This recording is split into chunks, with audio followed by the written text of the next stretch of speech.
Olá, pessoal, tudo bem com vocês? Na aula de hoje vamos dar continuidade aos nossos estudos sobre Revolução Francesa. Na última aula, eu encerrei a gravação do vídeo com a Assembleia Legislativa sendo dissolvida. Então, novas eleições foram realizadas com base aí no voto universal masculino, então só tinha direito ao voto os homens, né? E a partir de então, formou-se uma nova Assembleia, o que chamamos de Convenção Nacional, que era composta por diferentes grupos.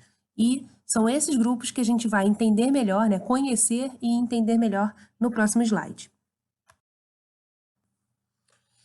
Esses diferentes grupos estavam aí como representantes, né, parlamentares da Convenção Nacional, e é importante a gente observar as características, né, e interesses desses grupos para a gente entender um pouco a sociedade francesa desse período. O slide começa aí com os girondinos. Os girondinos, eles eram representantes da alta e da média burguesia, tá? O objetivo deles, né, os interesses deles, pregavam o voto censitário, ou seja, aquele voto que a gente conversou que era por renda, né? Eles também defendiam a propriedade privada, eles eram republicanos moderados, representava esse interesse aí da burguesia comercial e de nobres liberais, certo? Bom, diferente deles aí e outro grupo social também formado por burgueses, mas aí pela pequena burguesia que defendia o poder central forte, estão os jacobinos. Os jacobinos, eles eram ali a pequena burguesia e a classe média de Paris, tá? Eles tinham as ideias influenciadas pelo Rousseau, que era um iluminista que a gente estudou esse ano, e defendiam ideias de uma sociedade igualitária, como bem prega aí os pensadores iluministas. Os jacobinos, eles defendiam o voto universal e a participação popular na revolução. Outro grupo social aí, mais aí embaixo no slide, são os cordeliers. Bom, os cordeliers, eles estavam ligados aos sans-culottes, né? Eles eram republicanos e defendiam mudanças mais profundas na sociedade. Eles defendiam aí o que chamamos de propostas mais radicais, como o fim da propriedade privada e a distribuição de terras, né? A reforma agrária.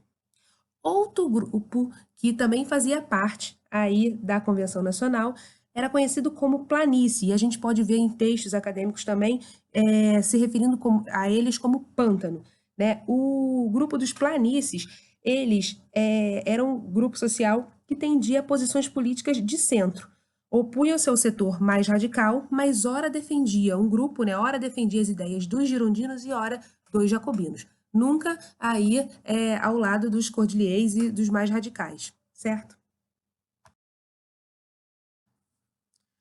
Por pressão dos jacobinos e da população de Paris, em janeiro de 1793, o Luís XVI, o rei da França, ele foi julgado, acusado de traição e executado na guilhotina.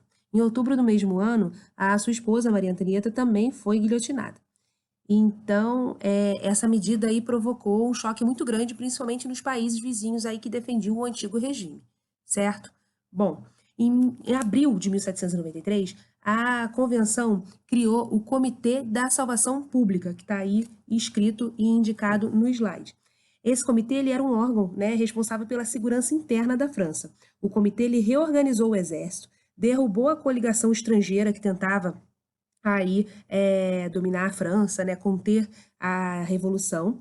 E internamente os líderes jacobinos, como Robespierre, que a gente vai conversar bastante sobre ele, combateu todos os opositores, tá? Prendendo e executando quem estivesse contra ele. O Tribunal Revolucionário também foi muito importante para julgar aí todos esses crimes dos considerados inimigos da Revolução.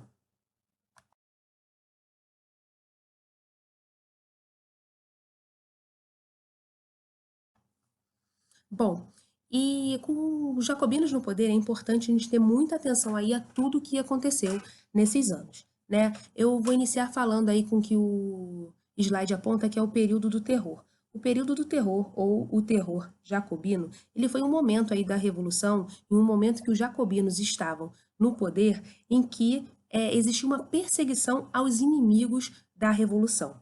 Então, o que começou como uma perseguição aos opositores, aos monarquistas, aos girondinos, passou em um determinado momento aí entre 1793 e 1794 a ser uma perseguição até a alguns componentes, né, dos próprios jacobinos, pessoas que foram consideradas inimigos da revolução por não estar concordando com tudo que o governo estava fazendo. Mas nem só de terror foi esse momento, né?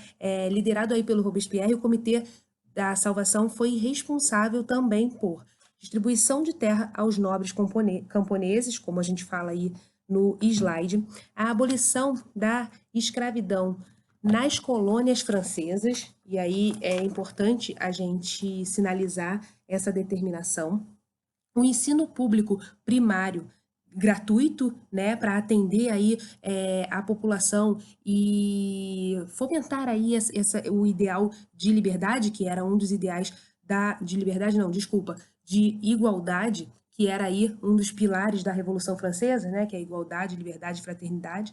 Então, o ensino público aparece aí para todos, aí, com essa possibilidade de atender as camadas mais populares da população e o tabelamento de preços de alimentos. Bom, lembrando que os jacobinos, eles são a camada aí da burguesia mais baixa, né? E esse tabelamento de preços a gente já pode imaginar a quem não agrada, que são os comerciantes, a alta burguesia e tudo mais. Então, essas medidas fizeram com que esse grupo ficasse bastante insatisfeito com o governo jacobino.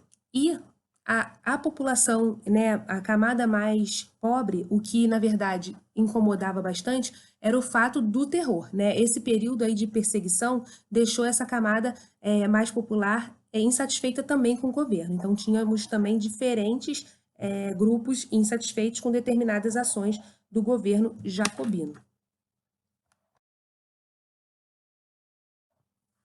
Então, eu fiz um slide aí só para a gente falar melhor sobre esses questionamentos a Robespierre. As medidas da convenção, elas foram criticadas pelos girondinos na questão econômica, no tabelamento de preços, na divisão de terras, então atinge diretamente quem tinha terra e atinge diretamente quem tinha negócio, né, de ter o tabelamento do preço, significa que cada produto terá um valor, né, dado pelo governo, né? Então, isso deixa muito insatisfeito essas camadas aí que eu já falei. O terror instaurado pela perseguição aos opositores faria o governo jacobino perder cada vez mais apoio, e aí também da camada mais popular. Assim, em 1795, os girondinos reassumem o poder. Dá para ver aí que esse momento é um momento muito grande, né, de uma instabilidade política muito grande, e a cada período troca aí todo o escalão político que a gente estuda na Revolução Francesa. E no dia 27 de julho de 1794, equivalente aí no calendário revolucionário ao dia 9 de Termidor, lembrando aí, gente, que calendário revolucionário foi o calendário criado aí durante a Revolução, que não é igual ao calendário que a gente utiliza hoje. Então, o dia 27 de julho, para o calendário, né, para os revolucionários franceses, equivalia ao dia 9 do mês Termidor. Então, nesse dia, os girondinos articularam um golpe que expulsou os jacobinos da convenção. Nesse dia aí, a ala moderada da burguesia reassumiu o poder, ou seja, as camadas mais altas aí, né, a camada alta e média da burguesia.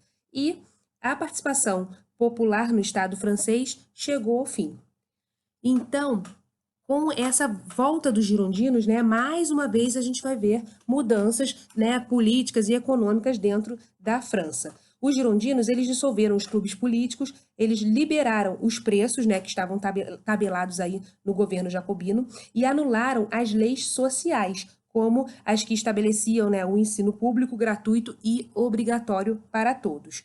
Então, aí no slide, a gente fala do retorno do voto censitário, né, a eleição de um novo governo que era composto por 5 deputados girondinos e a revogação das medidas jacobinas, né, que gera aí, obviamente, um movimento de contestação da população que perdeu os direitos, né, chamado Conspiração dos Iguais, que defendia o fim da propriedade privada e a igualdade social. Então, era aí uma oposição ao diretório. A gente percebe aí, né, que o governo do diretório foi incapaz de garantir a estabilidade desejada pela burguesia. A moeda francesa estava desvalorizada, a desorganização na cobrança dos impostos também fez com que os cofres públicos esvaziassem e a inflação não parava de subir. Diante desse terrível aí cenário econômico, essas revoltas populares demonstravam o quanto a população estava insatisfeita. E, inclusive, não só as camadas mais populares, mas também os monarquistas, né, os jacobinos, todos os grupos sociais que eram contra o governo girondino. Tantas mudanças no poder francês deixava a população, né, de maneira geral, insatisfeita, desejando aí um governante estável. Então, acreditando que só um governo forte restabeleceria a ordem, a grande burguesia apoiou um golpe, mais um, para que o jovem Napoleão Bonaparte assumisse, né, levasse aí o poder. Assim, em 10 de novembro de 1799, a data revolucionária desse momento aí que eu indiquei de 10 de novembro é o 18 Brumário, né, no calendário da Revolução, o diretório foi extinto e iniciou-se a fase do consulado. Começava assim uma nova fase da história política da França, dando fim à Revolução. A Revolução Francesa chega aí ao fim nesse ano, né? E para muitas pessoas de fora, acompanhar os acontecimentos da França significou uma esperança, né? Significou que mudanças poderiam ocorrer em outros lugares do mundo. Então, para algum grupo social que não alcançou aí o seu objetivo, deixou, né, um desapontamento, e para outros, só por existir, só por todos esse movimento de contestação, das camadas mais populares, das conquistas aí que a Revolução ao longo desses 10 anos trouxe para a sociedade francesa, deixou uma gotinha aí de esperança. Bom, esse governo que vai se chamar consulado, que vai ser liderado aí por Napoleão no início com outras pessoas, eu vou começar a falar na aula de Era Napoleônica, que vai ser o nosso próximo tópico, tá bom? Bom, qualquer dúvida que vocês tiverem, fale com a professora. Os 2 últimos slides que já estão com vocês consta aí os exercícios que a gente tem que fazer para a aula e a gente vai iniciar a nossa aula corrigindo eles, tá bom? Forte abraço para vocês.